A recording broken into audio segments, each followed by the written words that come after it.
connecting the dots, connecting his guests to the world, creating more connections. Welcome to The Connection. Meet your host, author, coach, Air Force veteran, Jay Morales. Did fear ever run through your veins? No. Never? Tell me about that. You were so well trained and so well Acclimated? that you had a job to do. Yeah. And one other thing that they did tell us in Navy SEALs training was that they asked us, "Is your mother all right?" "Oh, I think so." "Why?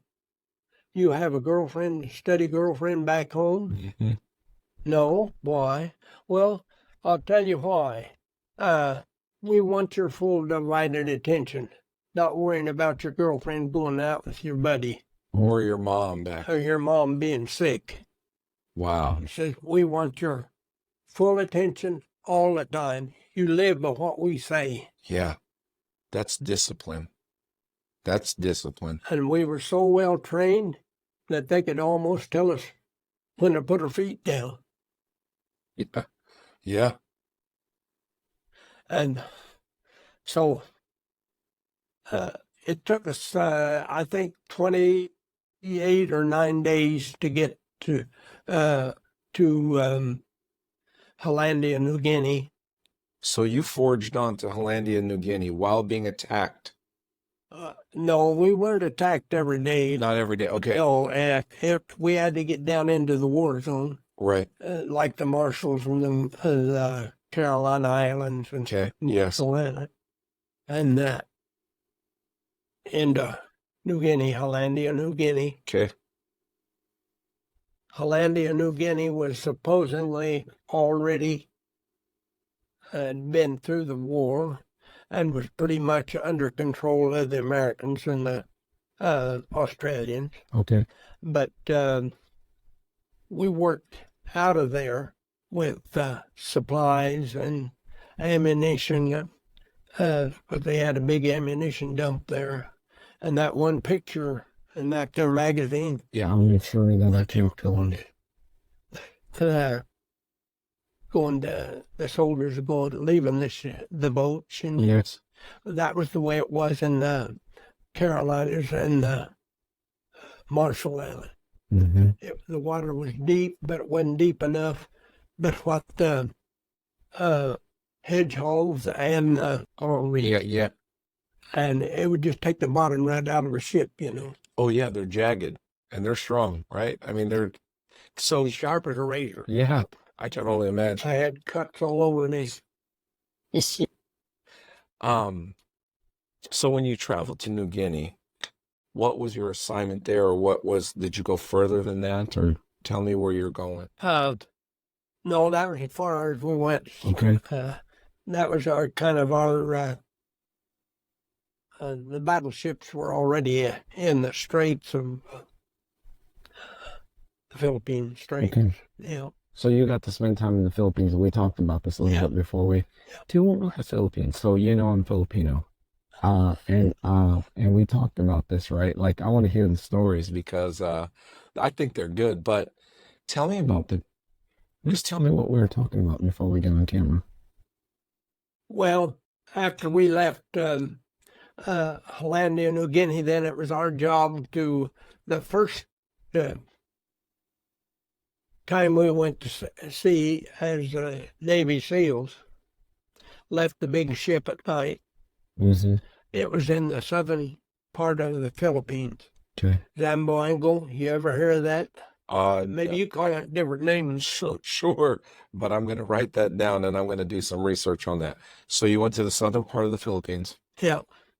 And the first night out, our crew, they'd set out probably 10, 15 of the boats. Oh, the smaller boats, the 6-cylinder boats, right? The speed boats. Not the Higgins boat. Is it Higgins boats? Yeah. Higgins boats, yep. And the first night out, we was trained so well, but we was scared to death. Okay. Absolutely scared to death. Okay. The unexpected was, we didn't know, nobody knew about what the unexpected. Right. We made it through that, made it back, got the boats refueled, and worked on, did this and did that around the ship, and got the boats ready, and we had the guns mounted on the Higgins boats. We have two 30 caliber machine, Okay. Fully automatic, right? yeah, Okay. machine guns. Machine guns, yeah. Well, now, chain, Yep. On the feed, yeah. Yeah. belt, in other words. Yep. And we, even if we could have slept, we wouldn't have. Right. That first night. Yeah, I bet. Uh, And it was dark as you're traveling. that's Probably pitch black. always at night. Yeah. Always. Yeah. And second night, you were scared, but not quite so bad. I mean, you performed your duties and looking forward to what was to come. Mm-hmm. And then the third night, it seemed like it was, we'd kind of passed the frightening stage. Right. So we actually went ashore. You did. A lot of us did.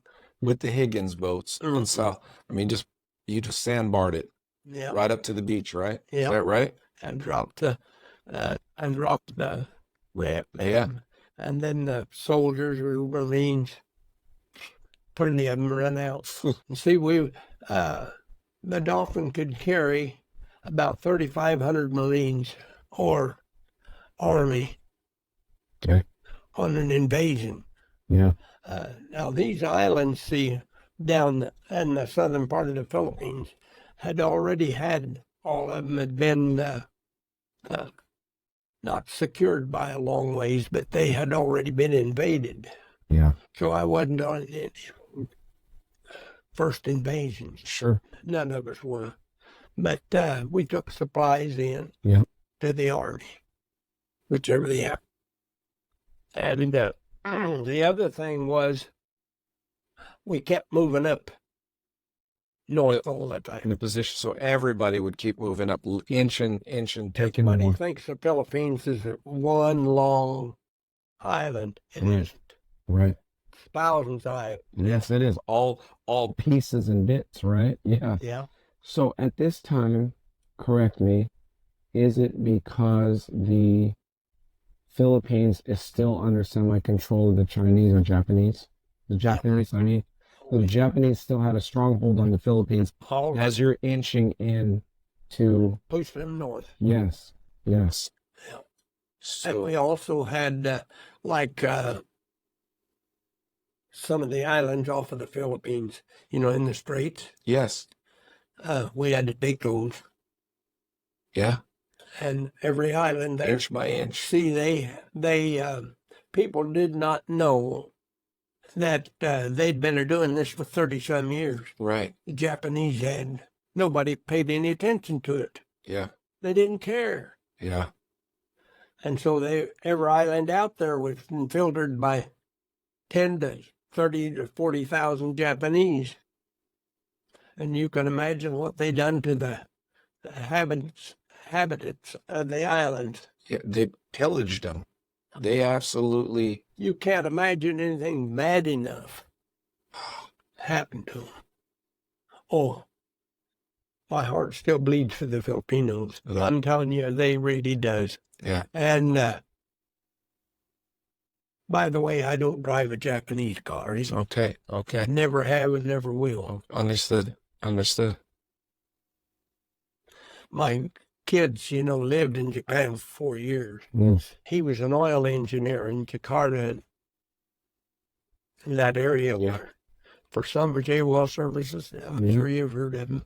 I probably, He logged oil wells all over the world. okay, And so they lived there 4 years, and they just begged us, me and my wife, to go home. I said, I can't do it. Understood. You never set foot back there in that area ever again. Don't intend to eat. And, but anyway, we started working our way up the islands. And it got to the point that we was kind of in the leading process of moving north into the bigger islands. And our job was as Navy SEALs now. This is now Navy SEAls, yes. that we left that ship every night around 10:30. Mm-hmm. They'd come and you got a mission. What am I called? And so we blackened up. Yep. And I saw the outfits I mean, those weren't like your normal Scuba outfits, right? Like they were again, this is the basic equipment. Again, again, technology wasn't there yet, so you blacken up. Okay, tell me. And we would come up on top side. And usually, time we all got dressed and everything, it was probably 10:30. Yeah. And there'd be a priest, a rabbi, and a regular Navy chaplain. Sometimes one would be there, sometimes two, sometimes all three of them. Yeah. And they would always say a prayer over us. Yeah. And because it could have been your last time. it could, that'd be the last time you ever was. And you got to the point that then over the side, the debarkation net ended the power boats. Yeah. The power boat was speed, and they would take us within, if the wind was in your face, they could take you within 2 miles. If the wind was behind you, they'd drop you off at 5 miles out. Oh. Because they could hear the motors, the Japanese motor. Yeah, so if the wind is blowing towards you, they can't hear much because wow. That's a dip. So if you were 5 miles, so let me ask you, did you get dropped 5 miles or 2 miles out? Both. Both. Been both of them. Tell me about a 5-mile swim. Well, we got a rubber raft. We blow that rubber raft up, and we put some of our equipment in. Yes. And would you hang on to the side? hang on to the side And you're just paddling. push it in. Yeah, because there's no motor on that. Oh, no. It's quiet. And you don't get in it. Right. You're literally hanging off the side with what? How many other people? 4, 6 people? Four of us. And equipment in there. Yeah. And you're cold water. Always. Dark. You can't see your hands probably from your face. So true.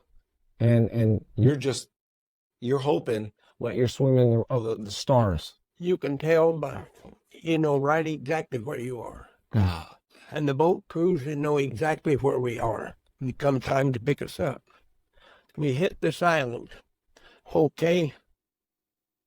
The water is here. Yes. This is the island. Yes. This is the island we're looking at. Yes.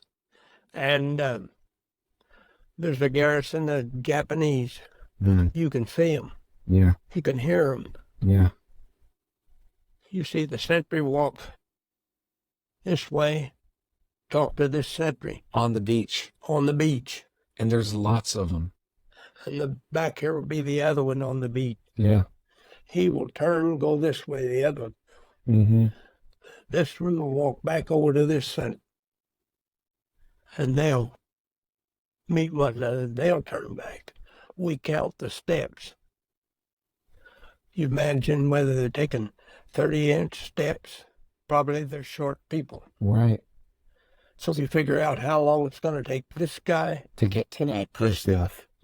Can we slip into the quietly without being heard or seen or leaving a track or anything?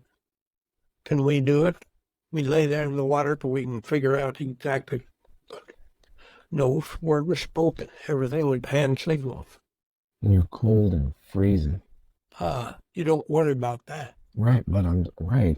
I get it. Yes, But it is cold. try to do a calculation today in a warm home with a little bit of pressure on you. We're talking in the water. you're probably somewhat hallucinating, right? Because of the pain and I mean, you're just in the water, and How do you stay focused? how do you stay sharp? Any Yeah. best trained group and the military's ever had. Yeah. There's no doubt. I mean, And they tell you lay your life on the line every night you went out. A lot of times it would be 6, 7 times in a row. And there'd be a couple of days off while the ship moved different place. yeah. Sometimes we would go to the same place 2 times in a row. For instance, let's get ahead a little bit, but not too far, like Okinawa Yes. or Iwo Jima. Let's go Iwo Iwo Jima. Jima. Okay. There was not much vegetation on Iwo Jima. Right. Rocky, yes. You could hide behind the rocks. But the beach was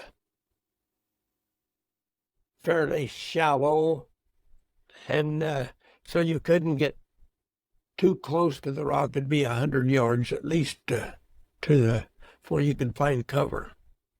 And you would determine between the 4 of you or 6 of you, you would determine, is that a high, heavy equipment military force there? Are they just Yeah. regular ranking Like on. Yeah. or scouting? Yeah. And so we determine this. And we try to determine whether it's heavy artillery or if they've got small tanks or what. And the only way we're going to know is get in there and see. So we make a run for it. Right. So you go back. We go back into the, like Iwo Jima, Right. and try to get in behind the rock. Right. Then we would separate. Mm-hmm. Some of us, we'd go like this. Right. Everybody would never say a word to one another. Right. Complete silence. Complete silence. And you would hide and observe what the Japanese were doing. They never suspected we was there. Never did. I've seen them as close as you and I are.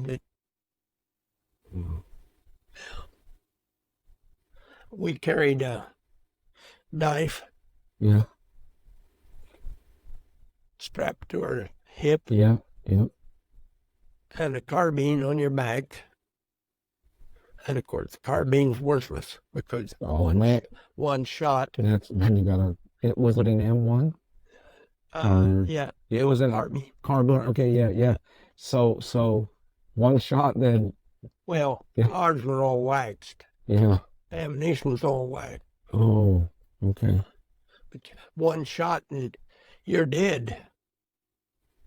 That brings the Japanese out like flies around molasses. Yeah. Because you knew it. Everything was secret, surprise. Yeah. That's how it worked. Was Yeah. surprise. It's a surprise. Yeah.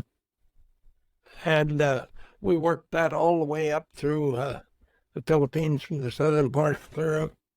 Lady was the last. Yeah. That was the biggest pile Yeah. of the group. Then Gang Gulf, we called it then. Now it's called Subic Bay. Civic Bay. Yeah. Yeah. Very familiar with Civic Bay. Yeah. So that's where MacArthur. General MacArthur said to the Philip, "I'll be back." He said, "I'll be back." Right? Did you ever see him? Yeah. You did. Wow. Tell me about that. Tell me about how I saw him. Yeah, when they signed the peace treaty. Oh, really? Yeah. Yeah. Truman was president, Yes. and you told me you were a fan of Truman. Hey, why you're a fan of President Truman? because they dropped the bomb before we was going into Tokyo. Okay. We'd have went into Tokyo, you wouldn't see me here today. Right. And we knew it. Yeah.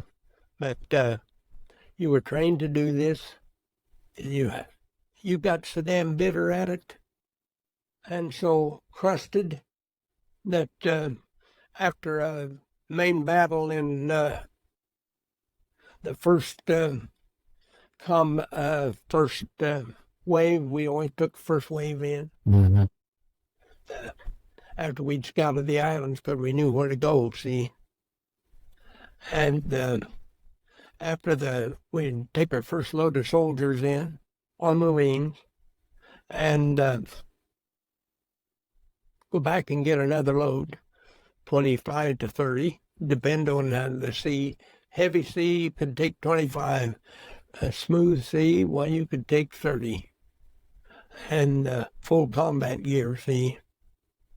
And we'd take the first load in, go back to the mothership, was about 5 to 7 miles out, maybe more. And we'd come back to the same location, and the chief, Stephen, the beach master would say, "You can't go back yet. Got a job for you." And he says, calls the corpsman. They'll bring in like 6 live ones that's wounded. Yeah. Maybe that many dead, but and we'd take them back to the USS Comfort. So you bring them back. You carry To the them back Comfort. to That's the what Comfort. put the ship Comfort. Yes, USS It was Comfort. about 10 to 12. How did that work? Night and day. I mean, walk me through this. They were 4 to 6 at a time. You put them in a small little On the Higgins boat. Higgins boats, and you 10 miles in. just through the rough water, bringing them back. Some of them passed away. Some of them are alive. And the Comfort would see us coming or hear it, and they would open the hatch just above the waterline, Yes, yes. and that steel beam would come out, Mm-hmm. electric, and they'd let the chains down and hook onto the baskets. Mm. Alvin, I want to Shift gears here. here because we could be here 2 weeks. A day. Yes. And I would love to spend the time with you, but I want to share some things post-military, right? We talked about this off camera where when you got out, it was hard. Definitely so. What was hard about getting out, you think, Al? I didn't belong anywhere. Right, we talked about that. Tell people what you mean by you didn't. Well, my parents had lived on the farm. Yeah, We was milking a big herd of cows, yeah, but I left. yeah. And they, 2 weeks after I left, Dad sold the cows. Okay, They sold the farm. yeah, They moved to Melbourne. okay. The house burnt the day before Christmas. And they couldn't find another house, so they moved to Glenwood. So, and I didn't know this because we wouldn't get mail maybe 3 months. Yeah, because it had to travel and it sat on somebody's. Our mail was on the island, but we were just left. Okay, yeah. They held it for you. Well, that's how fast they were. Well, they dropped the mail. That was where we had been. Yeah, there was no contact with your family at all except through mail. And that was 3 months delayed. So bring me to when you got back. So where were your parents living when you came back? In Glenwood. In Glenwood, Yeah. in the new place. Yeah. Okay. So how old were you when you came back? I was 19, wasn't quite 19. 20 yet. So you took train to Des Moines. Des Moines, did you take a bus? No, How'd when we you get come back, I took train right into Council Bluffs. right into Council Bluffs? Okay, so train into Council Bluffs. So then you got to Glenwood. Mm-hmm. And The cabs were waiting there. yeah. Sailor, where do you want to go? So you had your dungarees on. No, I had Dress whites, dress blues. Okay, tell me. Okay, you had your dress blues on. And he says, where do you want to go? And I said, to Glenwood. Well, he said, $5. I'm ready to go. All I carried was my shaving cream and toothbrush. That's all you had. And the brush. Yeah, I left everything else in a big bag, you know. Yeah, because you didn't need it anymore, that sea bagging. Right? Just let it be. So you only had one set of uniform, Your dress blues. And you were wearing it. and your cover, And your toothpaste. and your shaving kit. So you're driving. You get out at Glenwood. What do you see? What Time time? was it? Well, nighttime. About 11 o'clock. 11 o'clock every night? Yeah. Okay.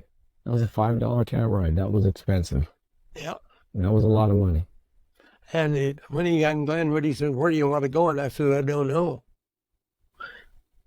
So I found something that was open. So I went in and used the phone and called them. Well, hell broke loose at the house, I guess. When they called on the phone. Yeah. Okay, what was the reaction? Who answered the phone? Probably one of my sisters.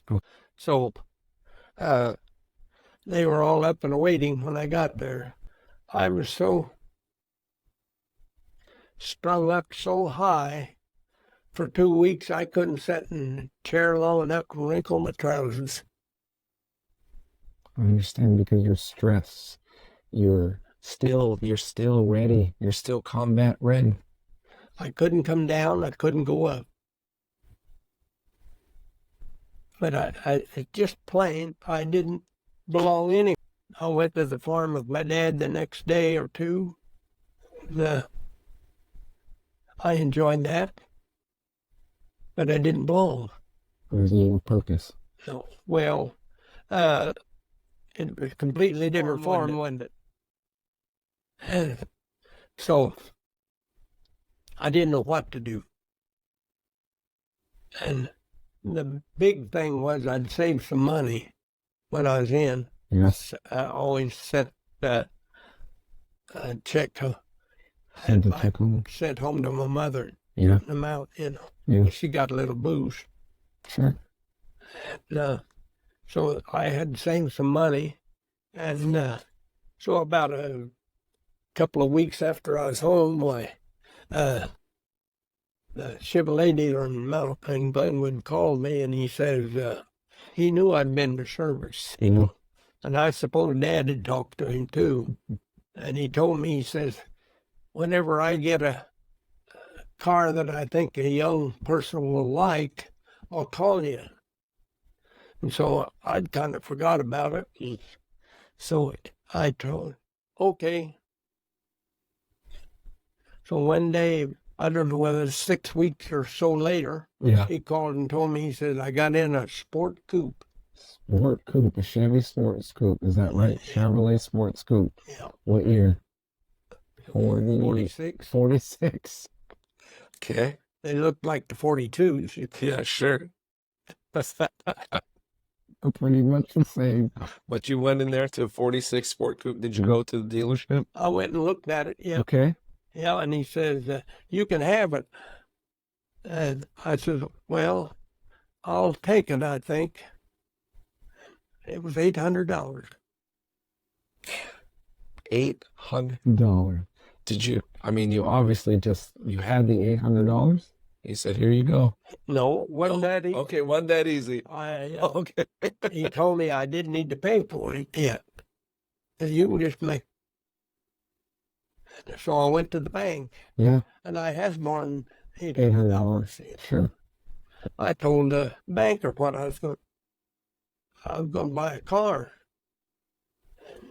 He said, how much money you need? Because they wanted to lend you the Money, right? And he says, yeah, we'll take care of it for you. I said, no, I want to withdraw that one. And so I finally talked him into it. And I told the dealer, I said, you better take it when you give it. And And you didn't want to owe anybody. And no. So that's, and then I met the redhead. Let's talk about that. So here you are. Here you are in your 1946 sports coupe. You paid cash for it. How much time passed by before you meet this beautiful redhead? Probably a month. Okay, so you're still 19. Yeah. Okay. Where were you? In Omaha she was standing there by the corner of the Jocelyn Memorial. Wow. And 19 years old. What's her name?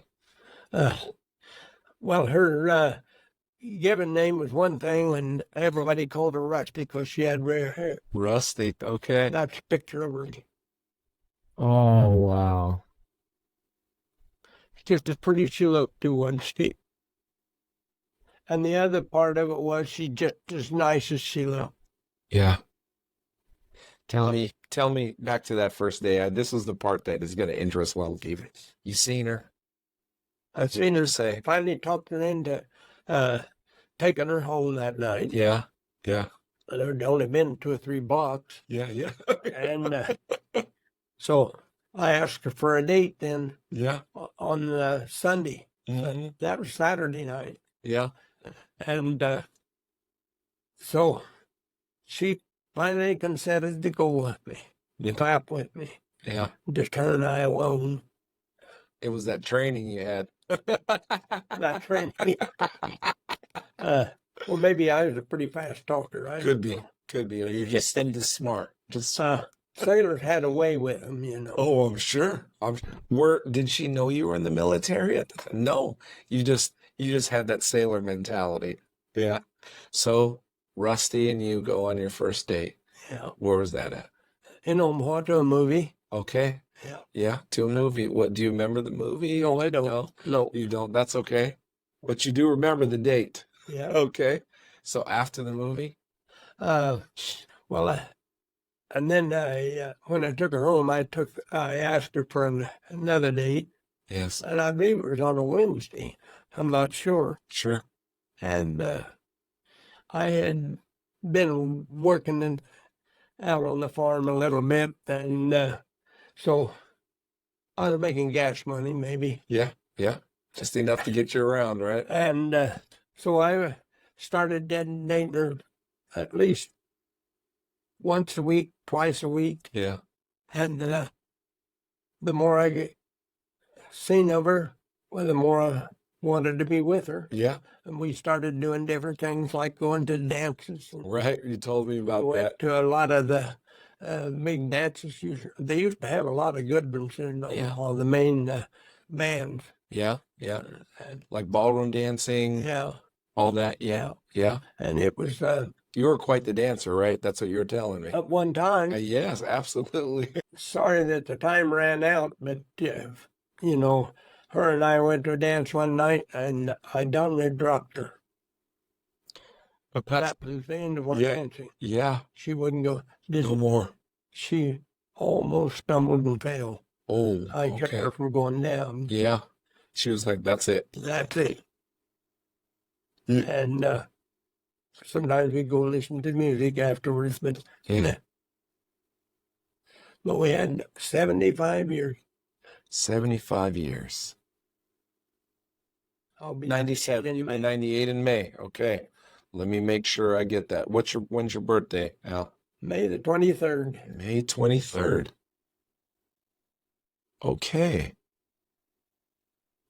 So, Al, we'll talk about Rusty here in a bit, but I want to talk about when you say you don't belong, because there's a lot of military people right now, veterans who get out of the military, and they feel they just don't feel like they're in their skin. They just don't feel like they belong. They just don't feel. I know exactly what it's like. Yeah. What would you to say? So I just had a friend the other day tell me, hey, I got a buddy right now that's in trouble. He wants to talk to somebody, but he doesn't want anybody to know. What would be your advice for someone who was feeling like that today? Because I know they'll listen to people like you, Al. You've been through it. You've been through it. Well, the first thing is, maybe I have something with some of the rest of them by having to go to church. And I have felt like, after what they told us in boot camp, in SEALs training, that after they would always say the 23rd Psalm, Oh, who will walk through the valley of death, yep, we yep. Can I share something with you? I read the same verse before we walked from Lincoln to Omaha last year. And well, there's the people that he can't do that. He was too damn wrong to be. Well, I'll tell you, I went on so many missions, and I felt like we had a shield over me. You can't be, let's just put it this way, you can't be lucky all your life. You just cannot be lucky. There's no way. So the good Lord is taking care of it, regardless of what anybody says. I know it as plain as I know who I am. I really feel it. I really do. You're 97 years old. You're up at 2 o'clock in the morning doing your pedaling 30 minutes. You walk these halls for 30 minutes every day. Every day. And I don't cheat because I'm cheating myself. That's right. If I cheat on any of this exercise, I'm cheating nobody. Not you, me. You. So I make sure that I get in that late a time. And I walk fast. Fast enough to bring the sweat out. And you get ready every day? Every day. Like there's no day that's just a relaxed day. Every day you get ready so you don't have to stay ready. I'll be awake at 2 o'clock anyway because I've been that way for so many years. Al, this has probably been one of my favorite interviews because you're such a good, you can share the story that pulls people in because my job is to preserve the story. I don't know how much I've learned since I've been sitting here. The things that we have on our backs, nothing compared to what you've been through, Al, what you've done for our country, how you've served this great nation, and you continue to do it. You're making me a better person today, and you make me want to work harder. I don't go to church like I should, but my daughter's home. She always comes and gets me. Okay. She lives in Council Bluffs. Okay. She comes down to a church down here. And her and the boys go to their churches, and my daughter and I go to this other one. Yeah. And like I said, I've been just as ordinary a guy when I was young as any other kid. Oh, sure. But I have this feeling about myself. I've been protected by God himself. Yeah. I really believe it. I really do. And I've had 2 heart attacks. Open heart surgery. Yes, 2 of them. Yeah. And I've had 2 kidney surgeries. I was almost 90 years old when I had appendicitis here and down. 96 years old. 90. Oh, 90. That was a hard year, I bet. I couldn't believe it. And the doctor operated on me at 5 o'clock in the evening, and he says, you'll be all right. Come by in the next morning and looked me up. Says, everything looks real good. You can go home. Same the next day. Thanks. A couple other doctors come in and they say, you're what? That's some of my conversation with you today. You said what? He said I could go home. And of course, I'd been up walking around anyway. Yeah. After the second heart surgery, I was just there 4 days. It didn't even stop the heart. Couple questions I want to ask, and then we'll wrap this up. But Al, what would you say to all this rhetoric going on in this world, and you know, the patriotism. Do you think it's missing in the generation? Or I know it's missing. what do you want to tell this generation of 20, 30, 40-year-olds? And it's okay. I want you to speak your piece. Well, you got to have your faith. You need your faith. You need your country. It's the best place in the world there is. Protect it like it's yours. You got to remember, I'm no hero. The heroes are the guys out there under the white crosses. Yep. They're on the other side of the ground right now. Yes, they are. I know a lot of them. And I miss them terribly.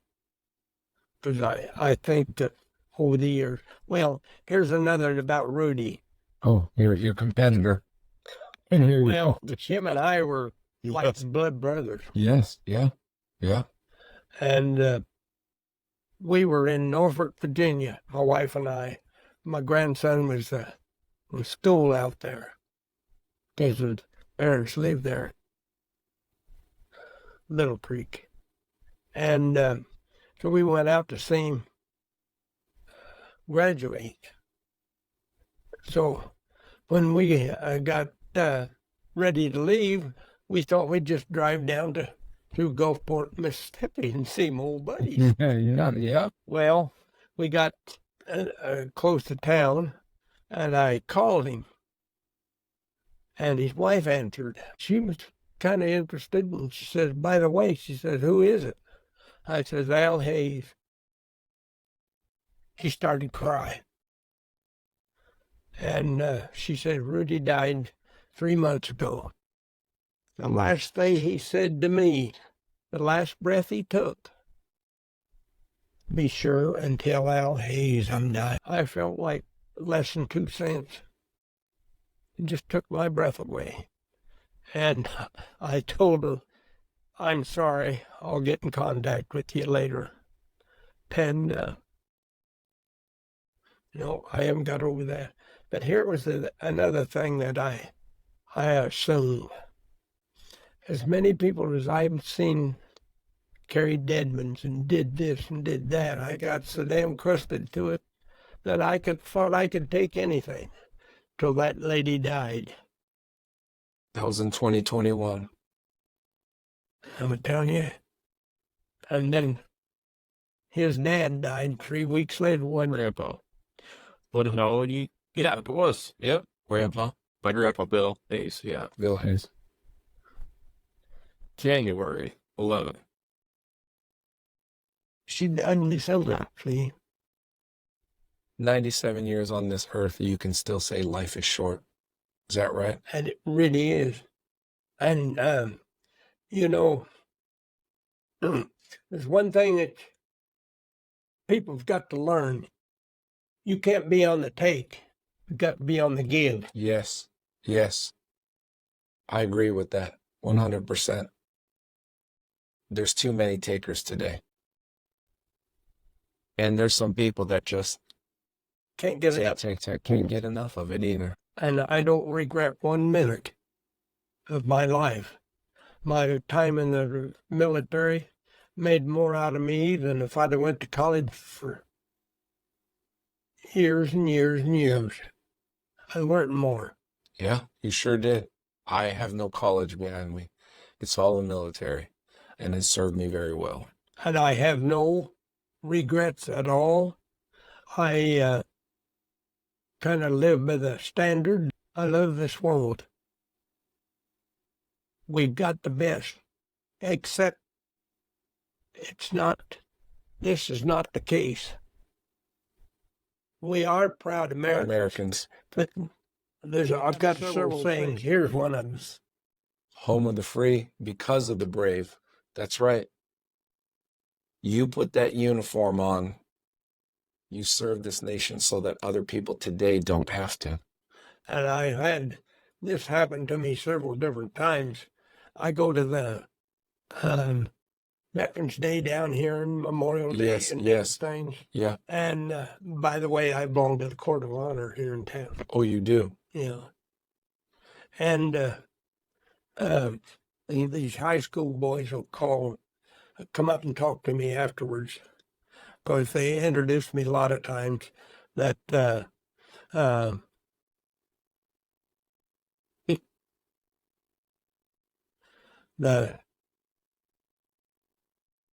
well, anyway, that You can say it if you want.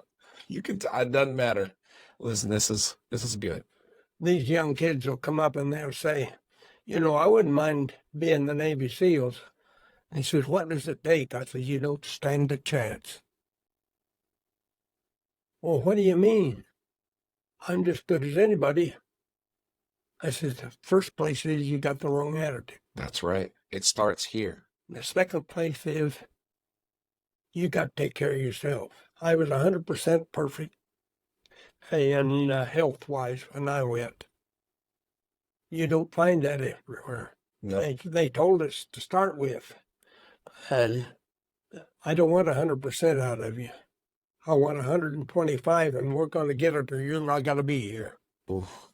You know how many people would fold today just hearing that? You know how soft these kids are? Mm-hmm. There are still good ones. Oh, this is the thing that keeps Oh, going. yeah. I'll tell you the way. I throw this away. You don't know how many times I've had to go get it out of the trash. Well, See that on the front of it? oh, right there. Yes. The American Eagle. Yeah, that's down in Florida. Wow. Taking a live eagle. In front of a flag like that. Mm-hmm. He just posed. You just took it. Yeah. Oh, That's a great shot. yeah. Well, Al, I mean, I can feel your patriotism, and I want this to be what I would like to invite you to some of our events, and I'd like Chris to be able to pick you up, and I want you to witness some of the patriotism going on. I want you to see what we're doing for veterans, and I would like more people to hear your story. I mean, if you're up for it, you don't have to feel obligated at all, but Al, I've learned so much today. I have, just sitting here. Well, I could have took you right into Japan to see the armistice was signed and everything. My gosh. And they, the day the armistice was signed, the minute that our boatswain whistle blew on the ship says, Scouts and Raiders, man your boats, full combat gear. And my job, or not my job, my crew's job was take every flag down, Japanese flag down in Tokyo Bay, and we did. Wow. And I've got one of them. I've got one picture of it. How many people stood up and volunteered? Tell that story. You told us when you first. Oh, one of the things was that we were back in Manila. Yeah. And we were taking on supplies. We just left Okinawa because we'd been there till they had pretty well. Excuse me. 45. This was in 1945? Mm-hmm. 45, okay. 46. 46. Okay, 46. Okay. Yeah, it's when the armistice. Yep. Okay. And so our ship had already left after it was pretty well secure. Yes. Okinawa was. So when we got into Manila, of course, there wasn't no Manila left. Did you ever fly over? No. Was it obliterated? You think that what you see on television, that the Gazas, The Gaza Strip and all that, yeah. Israelites Mhm. over there, Yeah, wouldn't look as good as that does. really. When the building's standing, Japanese took it away from us, and then we took it back. Mm-hmm. And so you can imagine how much is left. Yeah. Yeah. Well, anyway, he come up, that main officer that took care of the SEALs Oh, by the way, there was about 40 of us Navy SEALs that was on this ship. I don't think there was 50 of them. 50 people on that ship that knew that we left every night. It was that top secret. I can only imagine. Well, Al, I do want to conclude today's interview, but I do want to come back for more stories. Would you have me back? Sure. And I mean that because what you have is history. Definitely so. Made a lot of it. Yes, and I don't want people to forget what your generation did for this world. We would not be here today. It would have turned out different today. And speaking Japanese, too. This world would be a different place without people like yourself who serve selfishly, brave, courageous. But I don't know if you got to the point in the Air Force or not that you was never scared of anything. I won't say I wasn't. I was always scared. I'm being honest with you.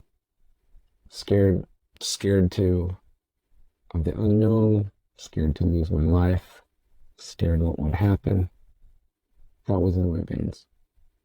But it also helped me keep a level head. Had to say, You're scared. You should be. It's too often where people got too comfortable, and that's when they lost their life. but Your training was 100 times more regimented than mine. It was intense. But Al, I want to thank you for today. I want to say I'm grateful, and you have no idea. I've been anticipating this interview for at least a couple months now. working with Chris, and I just want you to know when I leave this house, House of yours, I want you to know that I'm going to honor this story. You do it justice. I'd like to give you some more sometime. I'll be back. 2-3 weeks. if you don't mind, I'll be back with Chris, and we'll do more of this. God bless it. Thanks for tuning in to The Connection. It's been a fantastic journey exploring stories, insights, and inspirations that bridge our lives. Remember, every connection has the power to transform. Please subscribe, rate, and review. Your feedback keeps us going. In this connected world, let's make meaningful connections that enrich lives. Now, signing off until next time. The Connection. Keep connecting and let's go.